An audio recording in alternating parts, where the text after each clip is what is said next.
आप सबका सादर स्वागत है, अभिनंदन है इस आध्यात्मिक चैनल में। हम सब किसी भी कार्यक्रम में देखें तो हमें मिलता है कि सबसे पहले मंगलाचरण किया जाता है। यद्यपि भगवान सर्वत्र हैं, सर्वदा हैं, लेकिन फिर भी आरंभ में मंगलाचरण क्यों किया जाता है? एक तो सामान्य सा उत्तर यही मिलेगा कि भगवान की उपासना से हमारा वह कार्य सिद्ध हो जाए। इस मनोकामना से हम उनसे निवेदन करते हैं, उनका आवाहन करते हैं। लेकिन इसको और कई पहलुओं से हम देखने का और इस पर मनन चिंतन करने का प्रयास करते हैं।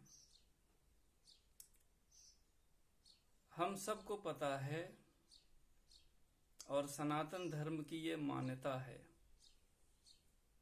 कि इस संसार से पहले भगवान विराजमान थे, केवल वही विराजमान थे। और एक समय ऐसा भी आएगा जब यह संसार नष्ट हो जाएगा, जिसको शास्त्रों ने प्रलय कहा है, और सारे जीवात्माएं उसी हिरण्यगर्भ भगवान में समा जाएंगी। उस समय कौन बचेगा? उस समय भी केवल वह परम पुरुष परमात्मा ही बचेंगे।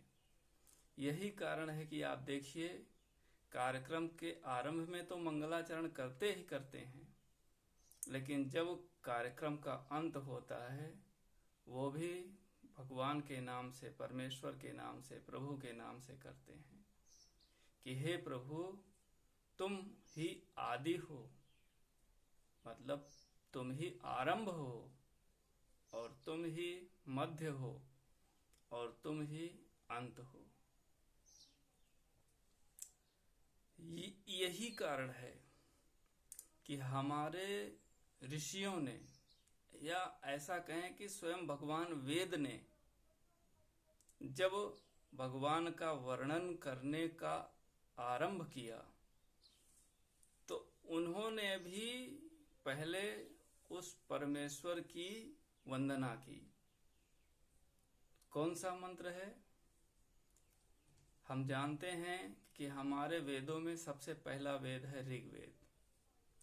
तो ऋग्वेद का जो सबसे पहला मंत्र है उसमें भगवान वेद कहते हैं, अग्निमीणे पुरोहितं यज्ञस्य देवं ऋत्विजं होतारं रत्नधातमम्। अर्थात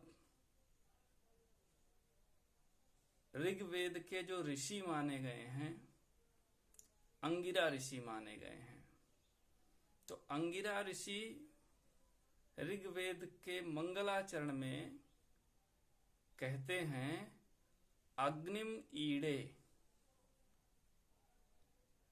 ईडे अर्थात हम स्तुति करते हैं। धातु पाठ में ईड धातु स्तुति अर्थ में प्रयोग की जाती है। तो हम अग्नि की स्तुति करते हैं। क्यों करते हैं? अग्निम ईडे पुरोहितम। अग्नि हमारे पुरोहित हैं। पुरोहित का अर्थ क्या होता है कि पुरः हितम करोति यः सह पुरोहितः, जो हमसे भी आगे आगे हमारा हित करता रहता है। अब प्रश्न आता है कि हम कैसे विश्वास करें? तो आप याद कीजिए, जब आपका जन्म भी नहीं हुआ था उस समय ही आपके खाने पीने रहने की व्यवस्था किसने की?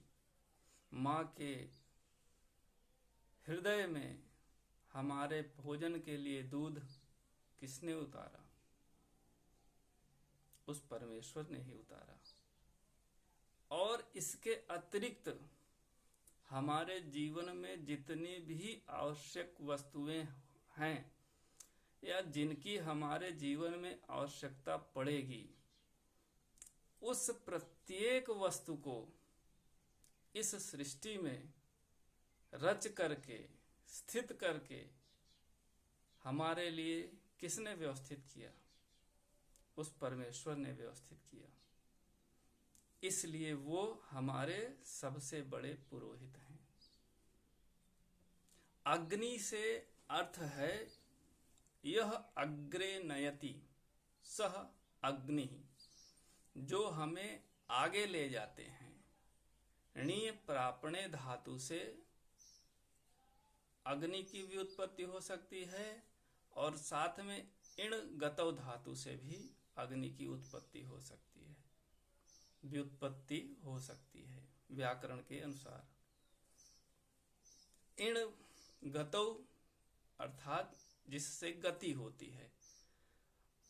आप संसार में देखिए, जितने भी साधन संसाधन गतिमान होएं, चल रहे हैं, उनमें किसी न किसी रूप से अग्नि ही उनको गतिमान कर रही है। चाहे डीजल हो, चाहे पेट्रोल हो, चाहे बिजली हो, ये सब कहीं न कहीं जाकर के अग्नि का ही आश्रय लेते हैं। तो इस संसार को जो गतिमान कर रहे हैं वो अग्नि देवता हैं। और गति में ही उन्नति है, और जहां गति स्थगित होती है वहां से दुर्गति आरंभ होती है। इसलिए भगवान से अंगिरा ऋषि इस विश्व के लिए निवेदन कर रहे हैं कि हे प्रभु, हम सबको आप सदा गतिमान बनाए रखना।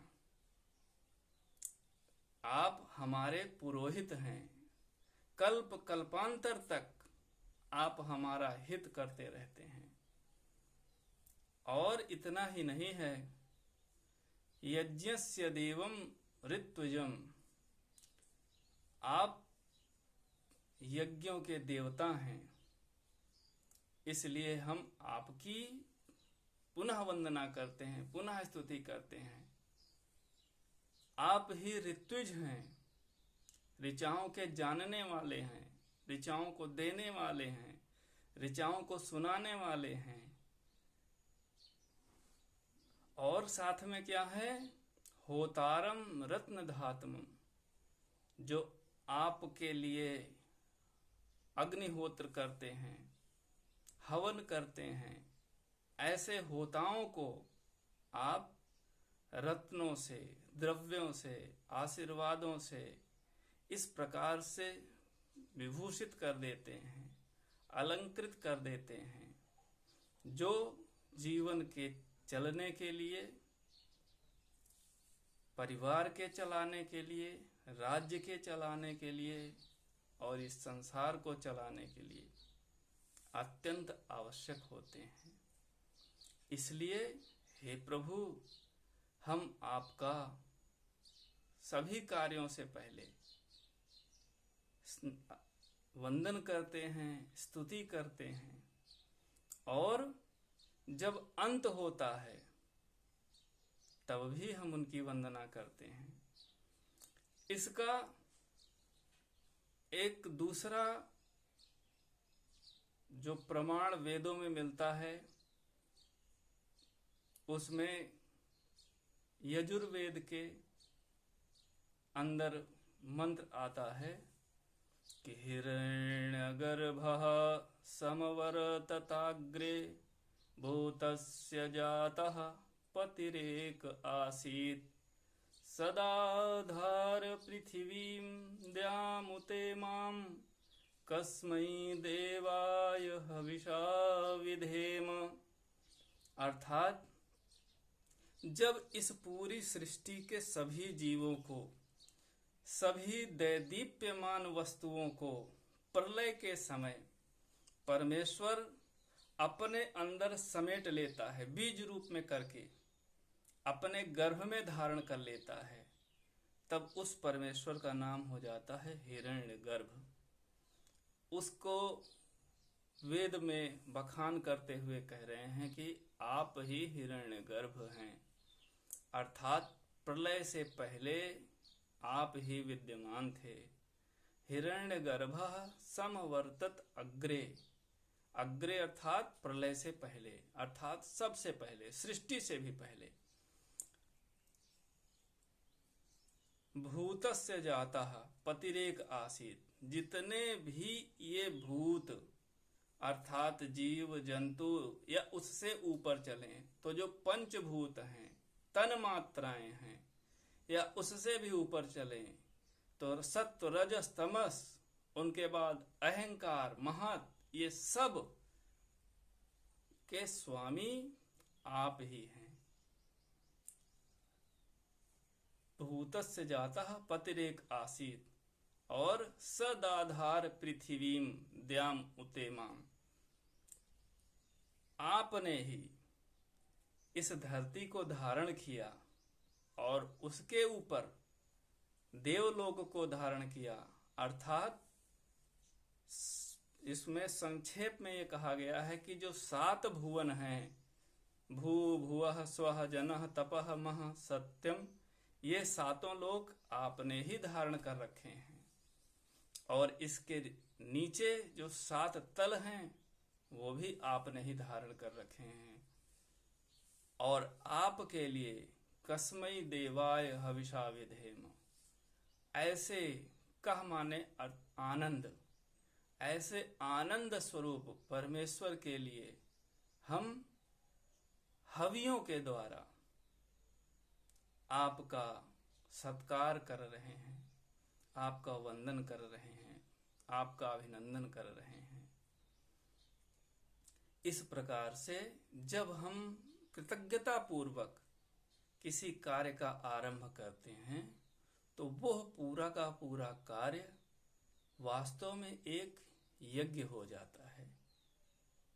और वेद मंत्र कहता है कि भगवान ने भी इस सृष्टि को बनाने से पहले यज्ञ किया। ऋग्वेद के यजुर्वेद के 31वें अध्याय में जो पुरुष सूक्त है, आपने खूब सुना होगा। जब षोडश उपचार करते हैं तो एक एक मंत्र एक एक उपचार के साथ बोलते हैं। उसमें एक मंत्र आता है, यज्ञेन यज्ञम अयजंत देवाः तानि धर्माणि प्रथमान्यासन् तेहनाकं महिमानः सचन्त यत्र पूर्वे साध्याः सन्ति देवाः।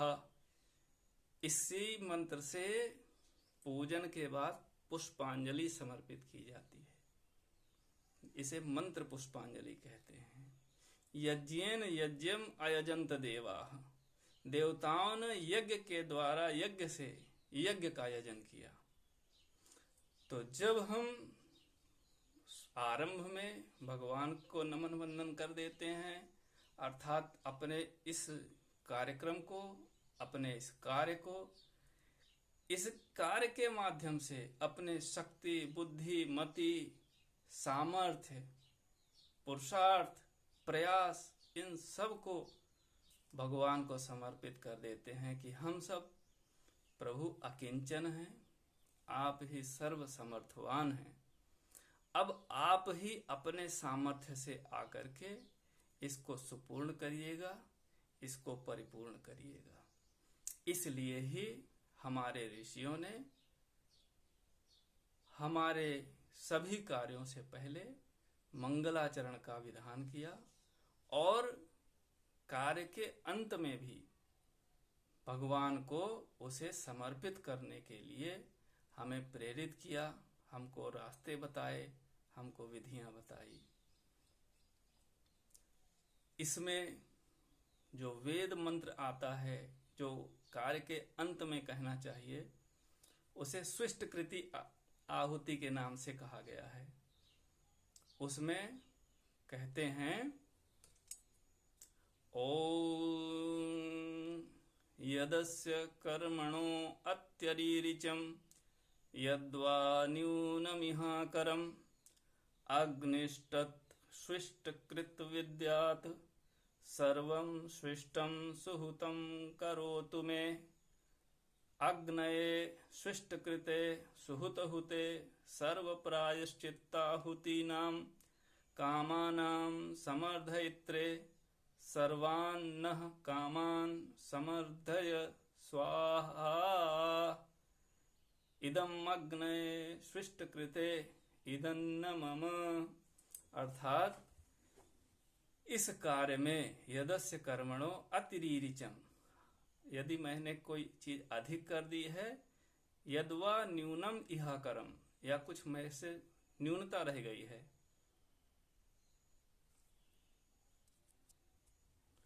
अग्नि ही तत् स्विष्टकृत विद्यात्, हे अग्नि उसे आप अच्छी तरह से आहूत मान लीजिए, और कमी रह गई है तो आप अपनी तरफ से पूरा कर दीजिए।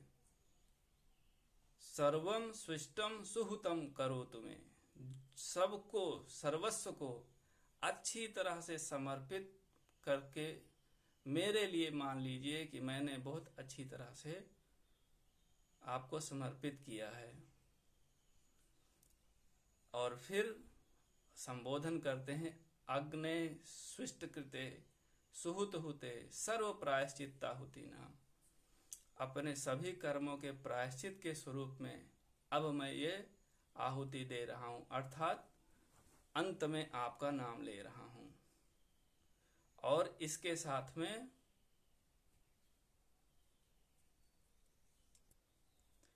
कामानां समर्धयित्रे सर्वान् नः कामान् समर्धय सु आह आ, मेरी सभी कामनाओं को, अभिलाषाओं को, लालसाओं को आप बहुत अच्छी तरह से सुपूर्ण करिए, परिपूर्ण करिए। उनमें अपने आशीर्वाद, अपने अनुग्रह, अपने अनुदान, अपनी सामर्थ्य जोड़ करके इसे और अच्छा करके हमें प्रदान कीजिए। और फिर कहते हैं, इदम अग्नये स्विष्टकृते सुहुतहुते, यह सब भगवान अग्निदेव का है, अर्थात हमारा हर प्रकार से प्रभु के प्रति समर्पण है, क्योंकि हमारा कुछ भी नहीं है, जो कुछ है सब परमेश्वर का है। यह शरीर परमेश्वर से मिला है, यह मन, यह बुद्धि, ये माता पिता, ये वायु, ये पंच तत्व, ये यहाँ तक कि हमारी आत्मा तक सब परमात्मा की है। इसलिए हम सर्वतः सर्वस्व रूप से प्रभु को, श्री सीताराम जी को, अपने आप को, अपने इस कर्म को, अपने मनन को, चिंतन को, अपने संकल्पों को, अपने फलों को प्रभु को समर्पित कर रहे हैं। अब इसी के साथ हम भी इस वीडियो को प्रभु को समर्पित करने के साथ साथ आप लोगों की सेवा में समाहित कर रहे हैं। आपके इच्छा पर निर्भर करता है, आप इसको पसंद कर सकते हैं, लाइक कर सकते हैं, सब्सक्राइब कर सकते हैं, औरों के लिए उचित समझें तो उनको साझा कर सकते हैं, शेयर कर सकते हैं। आपका सदा सर्वदा हमारे चैनल पे, आपके इस स्थान पे, स्थल पे स्वागत रहेगा। आप सदा हमसे जुड़े रहें। हम आपका बारंबार स्वागत, आदर, अभिनंदन करते हैं। जय श्री सीताराम।